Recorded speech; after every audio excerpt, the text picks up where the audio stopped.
ଚାଣକ୍ୟ ନୀତି ସୁଭାଷିତ। ମହାଜ୍ଞାନୀ ଆଚାର୍ଯ୍ୟ ଚାଣକ୍ୟ ଯଦି ଆଜିର ଏହି ଅତ୍ୟାଧୁନିକ ବିଜ୍ଞାନ ପ୍ରଯୁକ୍ତି ଯୁଗରେ ଜନ୍ମ ହୋଇଥାନ୍ତେ, ତେବେ ସେ ଜଣେ ମହାନ ମନୋବିଜ୍ଞାନୀ ହୋଇ ପାରିଥାନ୍ତେ। ବ୍ୟକ୍ତିଗତ ଅନୁଭୂତି, ଅଙ୍ଗେ ନିଭା କାହାଣୀ ମଣିଷକୁ ବୁଦ୍ଧିଦୀପ୍ତ ଜ୍ଞାନୀ କରିଥାଏ। ଚାଣକ୍ୟ ନିଜର ସ୍ୱକୀୟ ଅନୁଭୂତି ମାଧ୍ୟମରେ ମାନବ ସମାଜର କଲ୍ୟାଣ ପାଇଁ ଅନେକ ହିତକର କଥା ରଚନା କରିଯାଇଛନ୍ତି। ମଣିଷର ଚରିତ୍ର ଗଠନ, ସୁସ୍ଥ ସମାଜ ପ୍ରତିଷ୍ଠା ପାଇଁ ତାଙ୍କର ପ୍ରତ୍ୟେକଟି କଥା ଗୁରୁତ୍ୱପୂର୍ଣ୍ଣ। ଏଠାରେ ତାଙ୍କର କିଛି କଥାକୁ ସୁଭାଷିତ ଆକାରରେ ଉପସ୍ଥାପିତ କରାଯାଉଛି। ଆଖି ଥାଇ ଅନ୍ଧ, ଯାହାର ନିଜର ବିବେକ ନାହିଁ, ଶାସ୍ତ୍ର ତାର ବା କ'ଣ କରିପାରିବ? ଅନ୍ଧ ପାଇଁ ଦର୍ପଣର କିଛି ମହତ୍ତ୍ୱ ନାହିଁ। ଏଣୁ ଅନ୍ଧ କିଏ? ଯେଉଁମାନେ ଜନ୍ମରୁ ଅନ୍ଧ, ସେମାନେ ସୃଷ୍ଟିର ଆଲୋକ ଦେଖିପାରନ୍ତି ନାହିଁ। କେତେକ କାମନା ବାସନାରେ ଅନ୍ଧ ହୋଇ ସବୁକିଛି ଭୁଲି ଯାଆନ୍ତି। ଲୋଭୀ ଲମ୍ପଟି ନିଜ ସ୍ୱାର୍ଥ ପାଇଁ ପାଗଳ ହୁଅନ୍ତି।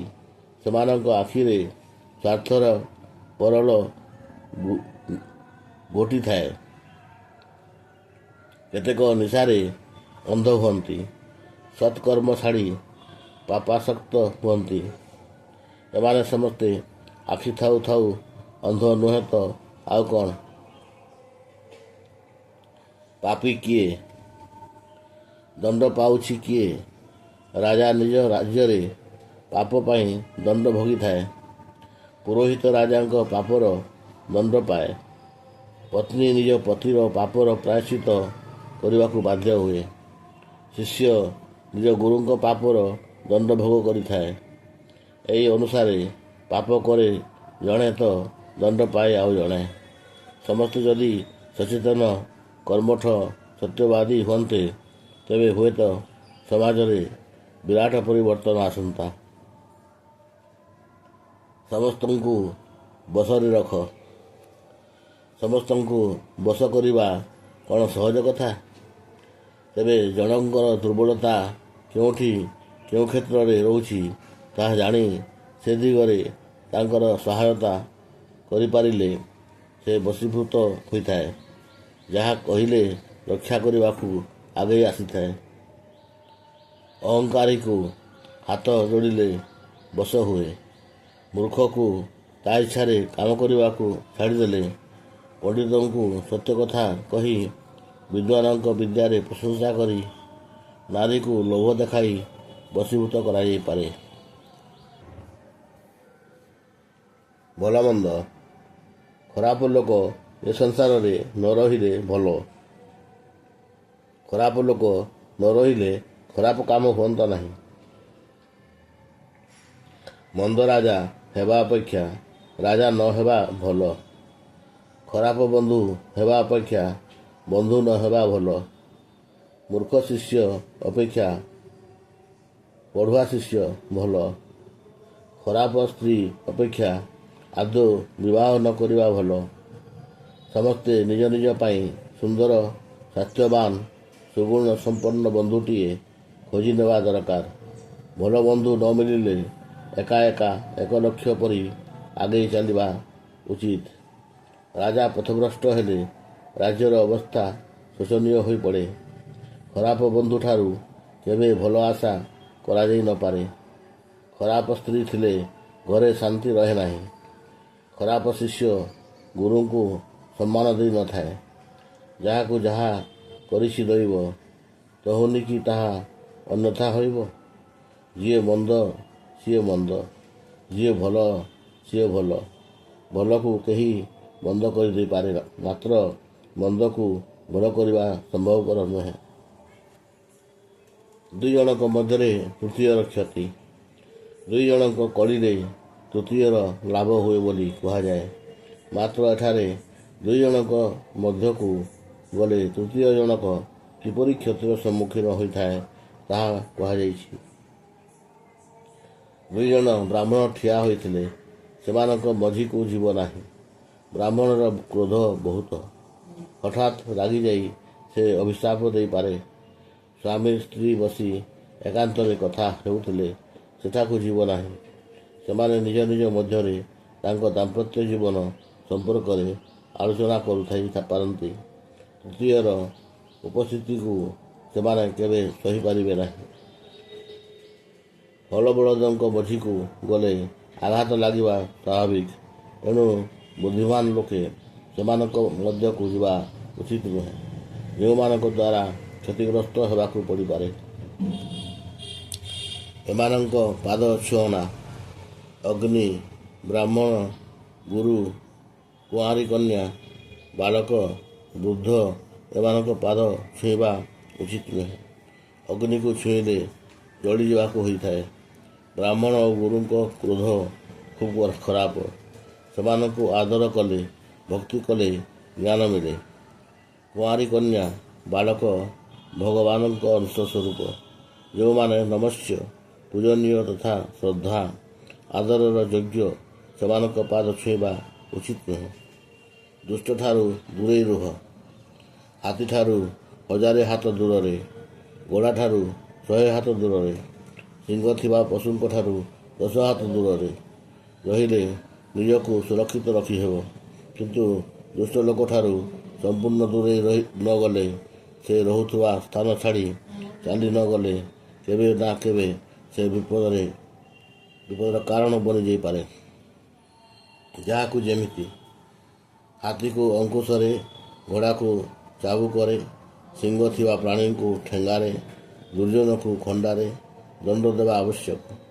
ପ୍ରତ୍ୟେକଙ୍କ ସହିତ ସେମାନଙ୍କର ସ୍ୱଭାବ ତଥା ଆବଶ୍ୟକତା ଅନୁସାରେ ବ୍ୟବହାର କରିବା ଉଚିତ। ସମସ୍ତଙ୍କୁ ଏକା ଭାବରେ ବା ଏକ ଅସ୍ତ୍ରରେ ଦଣ୍ଡ ଦିଆଯିବା ସମ୍ଭବ ନୁହେଁ। ଏଣୁ ଯେମିତି ମୁହଁ ସେମିତି ଚାପୁଡ଼ା ମାରିବ, ଏହା ବୁଦ୍ଧିମାନର କାମ। ସ୍ୱଭାବ ସବୁରି ଅଲଗା ଅଲଗା। ପ୍ରତ୍ୟେକ ପ୍ରାଣୀର ସ୍ୱଭାବ ଅଲଗା ହୋଇଥାଏ। ନିଜର ସ୍ୱଭାବକୁ ନେଇ ଜଣେ ଖୁସି ରହିପାରେ। ଭଲ ଭୋଜନ ପାଇଲେ ବ୍ରାହ୍ମଣ ଖୁସି ହୁଏ। କଳାମେଘ ଗର୍ଜନ କରି ଆନନ୍ଦ ପାଏ। ଭଲ ଲୋକ ଅନ୍ୟର ଉପକାର କରି ସୁଖ ପାଆନ୍ତି। ଯେଉଁମାନେ ପାପୀ, ସେମାନେ ଅନ୍ୟର ଦୁଃଖ ଦେଖି ଆନନ୍ଦିତ ହୋଇଥାନ୍ତି। ଏଣୁ ପ୍ରାଣୀର ସ୍ୱଭାବ ଦେଖି ତା ସହିତ ସେପରି ବ୍ୟବହାର କରିବା ଉଚିତ। କାହାକୁ ନମଣ ଛୋଟ। ପ୍ରତ୍ୟେକଙ୍କର କିଛି ନା କିଛି ଶକ୍ତି ରହିଛି। ବ୍ରହ୍ମଜ୍ଞାନୀ ବେଦପାଠୀ ବ୍ରାହ୍ମଣର ଶକ୍ତି ତା'ର ଜ୍ଞାନ, ରାଜାର ଶକ୍ତି ତା'ର ବାହୁବଳ ଓ ସୈନ୍ୟଦଳ, ବାଳକର ଶକ୍ତି କର୍ମନ, ନାରୀର ଶକ୍ତି ତା'ର ସୌନ୍ଦର୍ଯ୍ୟ। କେବେ କାହାକୁ ଛୋଟ ଭାବି ଅବହେଳା କରିବା ଠିକ୍ ନୁହେଁ। ଯାହାକୁ କମ୍ ଜୋର ହୀନ ଭାବୁଥିବ, ସେ କେତେବେଳେ ସୁଯୋଗ ପାଇ ତମର କ୍ଷତି କରିପାରେ। ଏଣୁ କାହାକୁ ଛୋଟ ମନ ନାହିଁ, କାହାକୁ ଦୁର୍ବଳ ବୋଲି ଭାବ ନାହିଁ। ଯିଏ ଯେଉଁ ସ୍ଥାନରେ ବୁନ୍ଦାଏ ପାଣି ଗରମ ତାୱାରେ ପଡ଼ିଲେ ସେଁ କରି ବାଷ୍ପ ହୋଇଯାଏ। ବୁନ୍ଦାଏ ପାଣି ପଦ୍ମପତ୍ରରେ ମୋତି ପରି ଢଳ ହେଉଥାଏ, ପୁଣି ବାଷ୍ପ ହୋଇ ଉଡ଼ିଯାଏ। ସେହି ବୁନ୍ଦାଏ ପାଣି ମାଛ ମୁହଁରେ ପଡ଼ି ମୋତି ପାଲଟିଯାଏ। ଯେଉଁଠି ଯାହା ପାଇଁ ସାର ମିଳେ, ସେ ସେହି ଅନୁସାରେ ପ୍ରଭାବିତ ହୋଇଥାଏ। ଯିଏ ଯେଉଁ ସ୍ଥାନରେ ଶୋଭା ପାଇବା କଥା, ସେଇଠି ଶୋଭା ପାଏ। ଧନର କମାଲ। ଯାହା ପାଖରେ ଧନ ଥାଏ, ତାକୁ ଆପେ ଆପେ ବନ୍ଧୁ ମିତ୍ର ମିଳିଯାଆନ୍ତି। ଖୋଜିବାକୁ ପଡ଼େ ନାହିଁ। ଧନ ଦ୍ୱାରା ସମସ୍ତେ ଟାଣି ହୋଇ ଆସନ୍ତି। ଧନ ପାଖରେ ସବୁ ଦୋଷ, କଳଙ୍କ, ପାପ ଲୁଚିଯାଏ। ସମାଜରେ ଧନୀର ଖାତିର ବେଶୀ। ବିଦ୍ୱାନମାନେ ମଧ୍ୟ ଧନୀର ଶରଣ ପଶିବାକୁ ବାଧ୍ୟ ହୁଅନ୍ତି। ଏଣୁ ସମସ୍ତେ ଧନୀ ହେବାକୁ ଚେଷ୍ଟା କରିଥାନ୍ତି। ଦେବତାଙ୍କ ପାଖ ଲୋକ। ଯିଏ ଦାନ ପୁଣ୍ୟ କରେ, ଗୁରୁ ବ୍ରାହ୍ମଣଙ୍କ ସେବା କରେ, ମିଠା ବଚନ କହେ, ଭଗବାନଙ୍କର ପୂଜା କରେ, ସେ ସମସ୍ତଙ୍କର ପ୍ରିୟ ପାତ୍ର ହୋଇପାରେ। ସେ ଦେବତାଙ୍କ ପାଖ ଲୋକ। ସମସ୍ତେ ଏ ଗୁଣଗୁଡ଼ିକୁ ଆପଣେଇ ପାରିଲେ ସମାଜଟା ସ୍ୱର୍ଗ ପାଲଟି ଯାଆନ୍ତା। ରାକ୍ଷସ ମଣିଷ। ରାକ୍ଷସ ତ କେବେ ମଣିଷ ହୋଇପାରେ ନା, ବରଂ ମଣିଷ ଆଚରଣ ବଳରେ ରାକ୍ଷସ ହୋଇପାରେ। କ୍ରୋଧ, ମନ୍ଦ, କାମ, ଶତ୍ରୁତା ମଣିଷକୁ ରାକ୍ଷସ କରି ଦେଇପାରେ। ତା'ର ଜୀବନ ନରକ ପାଲଟି ଯାଇପାରେ। ଏଭଳି ଲୋକଙ୍କ ଠାରୁ ସର୍ବଦା ଦୂରେଇ ରହିବା ଉଚିତ। ଆବାସ। ସିଂହର ଗୁମ୍ଫାକୁ ଗଲେ ହାତୀର କପାଳ ଆଉ ମୋତି ମିଳେ। ବାଘ ଘରେ ବାଛୁରୀ ଲାଞ୍ଜ, ଗଧର ଚମଡ଼ା ଦେଖିବାକୁ ମିଳେ। ଯିଏ ଯେଉଁଠି ଯେଉଁ ଭାବରେ ରହୁନା କାହିଁକି, ତା'ର ଆବାସ ସ୍ଥଳରୁ ତା ଜୀବନଯାପନ ପ୍ରଣାଳୀ ତଥା ଖାଦ୍ୟପେୟର ଆଭାସ ମିଳିଥାଏ। ପ୍ରତ୍ୟେକ ପ୍ରାଣୀର ଆଚାର ବ୍ୟବହାର, ଜୀବନଚର୍ଯ୍ୟା କ'ଣ ତା'ର ଘରକୁ ନ ଗଲେ ଜଣାପଡ଼େ ନାହିଁ। ଏହାଦ୍ୱାରା ଯେଉଁମାନେ ଘରେ ଅଲଗା ବାହାରେ ଅଲଗା ତାହା ଧରା ପଡ଼ିଯାଏ। ପ୍ରତିଷ୍ଠା ଓ ଆତ୍ମସମ୍ମାନ। କୂଟକପଟି ନୀଚ ପ୍ରକୃତିର ଲୋକେ ସର୍ବଦା ଧନ ପଛରେ ଧାଇଁଥାନ୍ତି। ଧନ ହିଁ ସେମାନଙ୍କ ପାଇଁ ଯେପରି ସବୁ କିଛି। ମଧ୍ୟମ ଲୋକ ଧନ ସହିତ ନିଜର ସମ୍ମାନ ଓ ପ୍ରତିଷ୍ଠା ବଜାୟ ରଖିବାକୁ ଚାହାନ୍ତି। ଉତ୍ତମ ଲୋକ ଧନ ଚାହେଁନା, ଚାହେଁ କେବଳ ଆପଣାର ପ୍ରତିଷ୍ଠା, ପରମ୍ପରା ଓ ସମ୍ମାନ। ଯେଉଁ ଲୋକର ସମାଜରେ ପ୍ରତିଷ୍ଠା ନାହିଁ, ମାନ ସମ୍ମାନ ନାହିଁ, ତା ଜୀବନର କିଛି ମୂଲ୍ୟ ନଥାଏ। ଦୀପ ଅନ୍ଧକାରକୁ ଦୂର କରେ, ମାତ୍ର ତା ତଳ ଅଂଶଟି ଅନ୍ଧକାରରେ ଭରିଥାଏ। ସୋନା ନିଆଁରେ ଜଳି ଶୁଦ୍ଧ ହୋଇଥାଏ। ସନ୍ତାନ ସନ୍ତତିଙ୍କ ଆଚରଣରୁ ତା ବାପ ମା ପୂର୍ବପୁରୁଷଙ୍କର ସଂସ୍କାର ଜଣାପଡ଼ିଥାଏ। ସଂରକ୍ଷଣ। ଆଲୋଚନା ନ କଲେ, ଦାନ ନ କଲେ ଜ୍ଞାନ ନଷ୍ଟ ହୋଇଯାଏ। ଜ୍ଞାନ ନଷ୍ଟ ହୋଇଗଲେ ମାନବିକତା ନଷ୍ଟ ହୋଇଯାଏ। ଯେଉଁ ସୈନ୍ୟବାହିନୀର ସେନାପତି ନଥାନ୍ତି, ସେମାନେ ବିଜୟ ହାସଲ କରିପାରନ୍ତି ନାହିଁ। ପତି ବିନା ପତ୍ନୀର ଜୀବନ ବେକାର। ସଂରକ୍ଷଣ ବିନା କାହାରି ଜୀବନ ସଫଳ ହୋଇପାରେ ନାହିଁ। ଏ ମନ ଭାବୁଥାଏ ଯାହା, ବିନା ଅଗ୍ନିହୋତ୍ରରେ ବେଦପାଠ ବ୍ୟର୍ଥ। ବିନା ଜ୍ଞାନରେ ଯଜ୍ଞାଦି କର୍ମ ସଫଳ ହୁଏ ନାହିଁ। ବିନା ଭାବ ଓ ନିଷ୍ଠାରେ କୌଣସିଥିରେ ସିଦ୍ଧି ମିଳେ ନାହିଁ। ପ୍ରତ୍ୟେକ କାମ ପ୍ରଯୋଜନା ଦ୍ୱାରା ହୋଇଥାଏ। ମନ ଅନୁସାରେ ଫଳ ମିଳିଥାଏ। ଯାହାର ମନ ଯେଡ଼େ ତା'ର ପ୍ରଭୁ ତେଡ଼େ। ମନରେ ନିଷ୍ଠା ଥିଲେ ଯିଏ ଯାହା ଭାବୁଥାଏ ତାହା ନିଶ୍ଚୟ ଦିନେ ପ୍ରାପ୍ତ ହୋଇଥାଏ। ଭାବନା ଯେମିତି ହେବ, କାମ ବି ସେମିତି ହେବ। କାମ ଅନୁସାରେ ଫଳ ମିଳିବ। ଲାଲସା ଠାରୁ ଦୂରେଇ ରୁହ।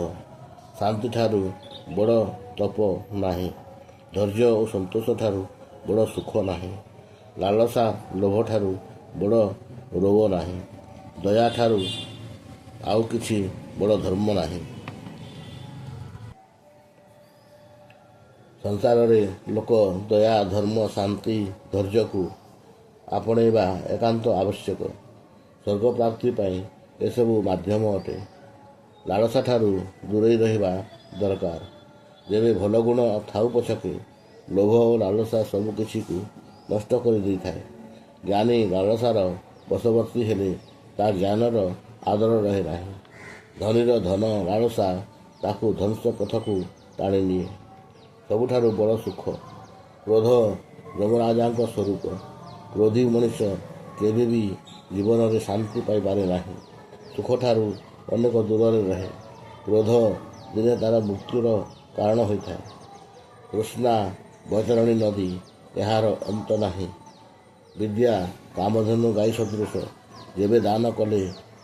ଯେତେ ଦାନ କଲେ ସରିଯାଏ ନାହିଁ। ଏହା ଏମିତି ଏକ ଧନ ଯାହାକୁ କେହି ଚୋରି କରିପାରେ ନାହିଁ। ସନ୍ତୋଷ ନନ୍ଦନବନ। ସବୁ କଥାରେ ଅଳ୍ପରେ ସନ୍ତୁଷ୍ଟ ହୋଇ ପାରୁଥିବା ଲୋକଟି ହିଁ ପ୍ରକୃତ ସୁଖୀ। ଆତ୍ମସନ୍ତୋଷ ଠାରୁ ବଡ଼ ସୁଖ ଆଉ କ'ଣ ଅଛି? ଗୁଣର ବିଶେଷତ୍ୱ। ପ୍ରକୃତ ସୌନ୍ଦର୍ଯ୍ୟ କେବଳ ଭଲ ଗୁଣ, ଭଲ ଆଚରଣରେ ଥାଏ, ରୂପରେ ନଥାଏ। ରୂପକୁ ଧରି କେହି ଆଦୃତ ହୋଇପାରେ ନାହିଁ। ଗୁଣ ଥିଲେ ସବୁ ଅଛି, ଗୁଣ ବିନା ସବୁ ଅସାର। ସ୍ତ୍ରୀ ଯେତେ ରୂପସୀ ହୋଇଥାଉ, ଗୁଣ ନଥିଲେ କିଛି କାମକୁ ନୁହେଁ, କାରଣ ସେ ସୁଖ ଦେଇପାରେ ନାହିଁ। ସୁନ୍ଦର ସ୍ୱାସ୍ଥ୍ୟବାନ ମନୁଷ୍ୟ ବିଦ୍ୟା କର୍ମଚଞ୍ଚଳତା ବିନା ବେକାର। ବଂଶର ପରିଚୟ ମିଳେ ପରମ୍ପରା ମର୍ଯ୍ୟାଦାରୁ। ଧନର ମର୍ଯ୍ୟାଦା ବଢ଼େ ତା'ର ଉପଯୁକ୍ତ ଉପଯୋଗରୁ। ଧନ ଥାଇ ଯଦି ଜଣେ ଦାନୀ ହୋଇ ନ ପାରିଲା, ତେବେ ତା'ର ଧନୀ ହେବା ଅକାରଣ। ଅସନ୍ତୁଷ୍ଟ ରହୁଥିବା ପଣ୍ଡିତ ଗୁଣବାନ ହୋଇ ନପାରେ। ବିଳାସୀ ରାଜ୍ୟରେ ବିଶୃଙ୍ଖଳା ଦେଖାଦିଏ। ରାଜ୍ୟ ବିସ୍ତାରିତ ହୋଇପାରେ ନାହିଁ। ଲଜ୍ଜାବତୀ ବେଶ୍ୟା କେବେ ଗରାଖଙ୍କୁ ଆକୃଷ୍ଟ କରିପାରେ ନାହିଁ। ଲଜ୍ଜାହୀନା ପତ୍ନୀ ପରିବାରରେ ଶାନ୍ତି ରକ୍ଷା କରିପାରେ ନାହିଁ, ସୁଖ ଦେଇପାରେ ନାହିଁ। ଶିକ୍ଷା ବିଜ୍ଞାନ ସବୁଠି ପୂଜା ପାଏ। ଯିଏ ଯାହା ଶିକ୍ଷା ଦେଲେ ମଧ୍ୟ ସେ ଶିକ୍ଷକଙ୍କ ମାନ ମର୍ଯ୍ୟାଦା ସମାଜରେ ଅଧିକ। ଧନବାନଠାରୁ ଜ୍ଞାନୀର ଆଦର ଅଧିକ। ଧନ ମାନ କୁଳଶୀଳ ସବୁକିଛି ବିଦ୍ୟା ନଥିଲେ ଅସାର। ମଦ୍ୟପ ମାଂସଭୋଜୀ ନିରକ୍ଷର ଲୋକ ସଂସାରରେ ବୋଝ ସଦୃଶ। ଏମାନଙ୍କୁ ମଣିଷ କହିବା ଠିକ୍ ନୁହେଁ। ଏମାନଙ୍କ ତୁଳନାରେ ପଶୁ ଶ୍ରେଷ୍ଠ ଅଟେ। ଗୁରୁମନ୍ତ୍ର ବିଳକୁ ବାହାରୁ ବନ୍ଦ କରିଦେଲେ ତା ଭିତରେ ଥିବା ସାପ ମରିଯାଏ। ଫେରିବା ବାଟ ନଥିଲେ କେଉଁଠିକୁ ଯିବା ଉଚିତ ନୁହେଁ। ନିଜର ମନ କଥା ସବୁରି ଆଗରେ ଖୋଲି କହିଦେବା ବୁଦ୍ଧିମାନର କାମ ନୁହେଁ। ନିଜର ଗୋପନୀୟତା ନିଜ ଭିତରେ ସାଇତି ରଖ, ଏହା ଗୁରୁମନ୍ତ୍ର। କାହାକୁ ନ କହି ନିଜ କାମରେ ଆଗେଇ ଚାଲ, ସଫଳତା ମିଳିବ ନିଶ୍ଚିତ। କ'ଣ କରିବା ଉଚିତ? ବିଦ୍ୟାର୍ଥୀ, ଚାକର, ଭୋକିଲା, ଚୌକିଦାର, ଖଜାଞ୍ଚି ଏମାନେ ଶୋଇଯାଇଥିଲେ ଜାଗ୍ରତ କରାଇଦେବା ଆବଶ୍ୟକ। ବିଦ୍ୟାର୍ଥୀ ଶୋଇଥିଲେ ବିଦ୍ୟା ଅର୍ଜନରେ ବାଧା ଉପୁଜିବ। ଚାକର ଶୋଇଲେ ତା'ର ଚାକିରି ଯିବ। ଭୋକିଲା ଶୋଇ ରହିଲେ ଖାଇବାକୁ ପାଇବ ନାହିଁ। ଖଜାଞ୍ଚି ଶୋଇପଡ଼ିଲେ ଖଜଣାଖାନାରୁ ଚୋରି ହୋଇଯିବ। ଚୌକିଦାର ଶୋଇଲେ ଚୋର ପାଇଁ ରାସ୍ତା ସୁଗମ ହୋଇଯିବ। ଧନ ଲୋଭରେ ବେଦ ପଢ଼ାଉଥିବା ପଣ୍ଡିତ ନିଜ ଲୋକର ଭୋଜନ ଛଡ଼ାଇ ଖାଉଥିବା ଲୋକଙ୍କର ମର୍ଯ୍ୟାଦା ନଥାଏ। ଯିଏ କାହାର କିଛି ମଙ୍ଗଳ କାମନା କରିନପାରେ, ସେ ଅନ୍ୟର ଅମଙ୍ଗଳ ଚିନ୍ତା କରିବା ଉଚିତ ନୁହେଁ। ଯିଏ ପ୍ରକୃତ ବିଦ୍ୱାନ ପଣ୍ଡିତ, ସେ ଅନ୍ୟ କଥା ଉପରେ ଯେତେ ଗୁରୁତ୍ୱ ନ ଦିଏ, ବେଶୀ ଗୁରୁତ୍ୱ ଦିଏ ବିଦ୍ୟା ଚର୍ଚ୍ଚାରେ। ଧନ ରୋଜଗାର କରିବାର ଲାଳସା ସବୁରି ଅଛି। ଯାହା ପାଖରେ ଧନ ନାହିଁ, ସେ ଚେଷ୍ଟା କଲେ ପାଇପାରେ। ମାତ୍ର ଯିଏ ମୂର୍ଖ, ସେ ପରିଣତ ବୟସରେ ଶତ ଚେଷ୍ଟା କଲେ ମଧ୍ୟ ବିଦ୍ୟାରେ ନିପୁଣ ହୋଇପାରେ ନାହିଁ। ସବୁକିଛି ଶିକ୍ଷା କରିବାର ବୟସ ସୀମା ଅଛି। କବି କ'ଣ ଦେଖି ନପାରେ, ନାରୀ କ'ଣ କରି ନପାରେ, ମଦ୍ୟପ କ'ଣ ଅଭିନୟ କରି ନପାରେ, ପାଗଳ କ'ଣ କହି ନପାରେ, ଛାଗଳ କ'ଣ ଖାଇ ନପାରେ। କୃପଣର ଶତ୍ରୁ ଭିଖାରୀ। ସେ ତାକୁ ଦେଖିଲେ ଘୃଣାରେ ମୁହଁ ବୁଲାଇ ଦିଏ। କାଳେ କିଛି ମାଗିବ। ଉପଦେଶ ଦେଉଥିବା ଲୋକ ମୂର୍ଖର ଶତ୍ରୁ। ଚରିତ୍ରହୀନା ପତ୍ନୀର ପରମ ଶତ୍ରୁ ତା'ର ପତି। ଚୋରର ଶତ୍ରୁ ଚାନ୍ଦିନୀ ରାତି। ଯିଏ ବିଦ୍ୟା ଶିକ୍ଷା କରି ନାହିଁ, ଯିଏ ଦାନ ପୁଣ୍ୟ କ'ଣ ଜାଣେ ନାହିଁ, ଯିଏ ଦୟା କରେ ନାହିଁ, ଯିଏ ଧର୍ମ ପାଳନ କରେ ନାହିଁ, ସେ ପଶୁ ସମାନ ଅଟେ। ଚନ୍ଦନ ବନରେ ରହୁଥିବା ସାପର ବିଷ ଚନ୍ଦନ ପାଲଟିଯାଏ ନାହିଁ। ଅନ୍ଧ ଦର୍ପଣରେ ନିଜର ଚେହେରା ଦେଖିପାରେ ନାହିଁ। ଅଜ୍ଞାନୀ ଶାସ୍ତ୍ରରୁ ଜ୍ଞାନ ଆହରଣ କରିପାରେ ନାହିଁ। ଯେତେ ପ୍ରାୟଶ୍ଚିତ କଲେ ମଧ୍ୟ ପାପୀକୁ କେହି ପୁଣ୍ୟମାନ ବୋଲି ଗ୍ରହଣ କରିପାରନ୍ତି ନାହିଁ। ଥରେ କଳଙ୍କର ଦାଗ ଲାଗିଗଲେ ତାକୁ କେବେ ଲିଭାଇ ହୁଏନା। ନିଜଠାରୁ ବୟସ୍କ ଲୋକଙ୍କ ପାଖରେ ମିଛ କହିବା ଠିକ୍ ନୁହେଁ।